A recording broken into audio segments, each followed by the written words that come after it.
হে ঈমানদারেরা, তোমাদের উপরে রমজান মাসে রোজাকে ফরজ করে দিলাম।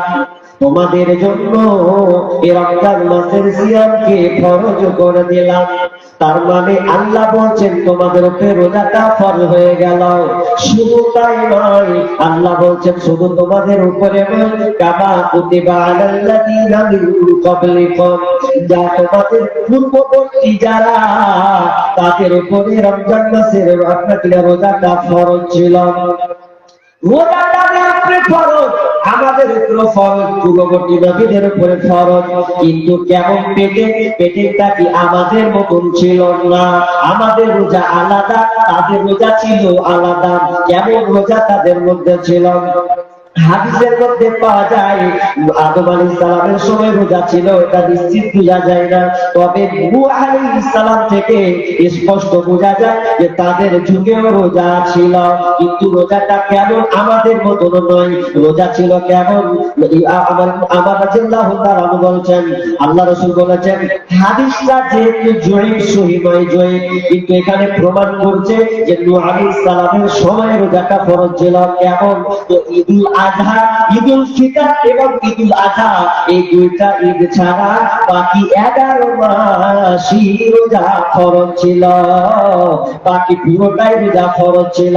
কিন্তু এই রোজাটা রাসূলুল্লাহ বাড়ি বলছেন যদি এটা সহিহ হয় তো মানুষের দ্বারা কিন্তু সম্ভব নয়। প্রতিদিন 12 মাস রোজা রাখা কোন মানুষের দ্বারা এটা সম্ভব নয়। শুধু তাই নয়, মুসা আলাইহিস সালামের যুগেও রোজা ফরজ ছিল।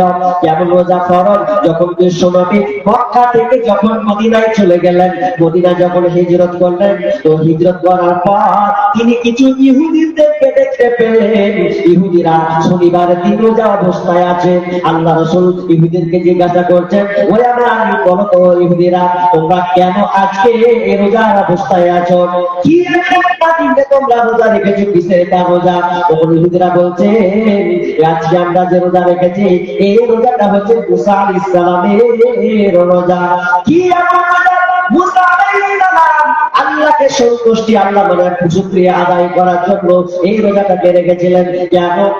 তো এই দিনে ফিরআউনের হাত থেকে, ফিরআউনের অত্যাচার থেকে মুসা আলাইহিস সালামের কওমকে নিষ্কৃতি দিয়েছিলেন, বাঁচিয়ে দিয়েছিলেন।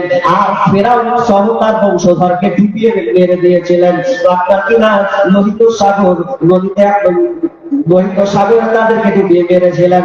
আর এই জন্য আল্লাহ শুকরিয়া আদায় করার জন্য মুসা আলাইহিস সালাম এই শনিবারের দিন তিনি রোজা রাখতেন। তখন আল্লাহ রাসূল যখন এই কথাটা ইহুদির মুখে শুনলেন, তখন বলে, ওরে তোমরা যদি রোজা রাখো তো আমার হকটা তো আরো বেশি, কারণ নবী হচ্ছে ভাই ভাই, তাহলে ও যদি রোজা রাখে তো আমাদের হকটা আছে বেশি। তো আমি আগামী বছর থেকে আবার আমি এই শনিবারের রোজা, অর্থাৎ 10 মুহররম, আসওয়ায়ে মুহররম, এই রোজাটা আমি রাখবো। তারপরে দাউদ আলাইহিস সালামের যুগে রোজা সব নবীর সময় রোজা ছিল, কিন্তু পেটেন্টটা একটু আলাদা। দাউদ আলাইহিস সালামের সময় রোজা কেমন ছিল? আল্লাহ রাসূল বলেন রোজাটা এরকম ফরজ ছিল, আল্লাহ তাকে সবচাইতে প্রিয় রোজা, আল্লাহ তাকে সবচাইতে পছন্দনীয় রোজা হচ্ছে দাউদ আলাইহিস সালামের রোজা। কারণ দাউদ আলাইহিস সালামের সময় একদিন তোরা রোজা রাখতেন আর একদিন করে ছাড়তেন, একদিন করে রাখতেন একদিন করে ছাড়তেন, আর একদিন ধরা একদিন ছাড়া। এই রোজাটা আল্লাহর কাছে সবচাইতে প্রিয় রোজা।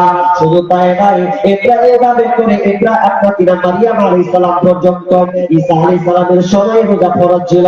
যখন মারিয়াম আলাইহিস সালাম যখন তিনি নিরাপদে একা নির্জন চলে গেলেন, মানুষ তাকে প্রশ্ন করতে লাগলো সন্তানের ব্যাপারে, অনেক কিছু প্রশ্ন তাকে করতে লাগলো। আল্লাহ বলছেন, মারিয়াম কোনো কথা বলবে না, চুপ থেকে যাও।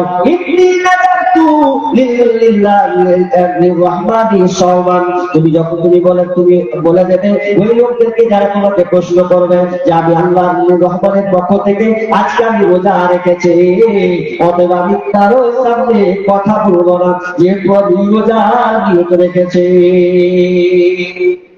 তাহলে প্রত্যেকটা নবীর সময় দেখা যাচ্ছে যে রোজা ছিল, কিন্তু আমাদেরটা কি ওই রকম? জি না। সাহাবীর দিকে সাহাবীর সময়ে রোজা ছিল, এটা তো পরে আমাদের সিস্টেমটা সুন্দর করেছেন, তার আগে একটু কঠিন ছিল।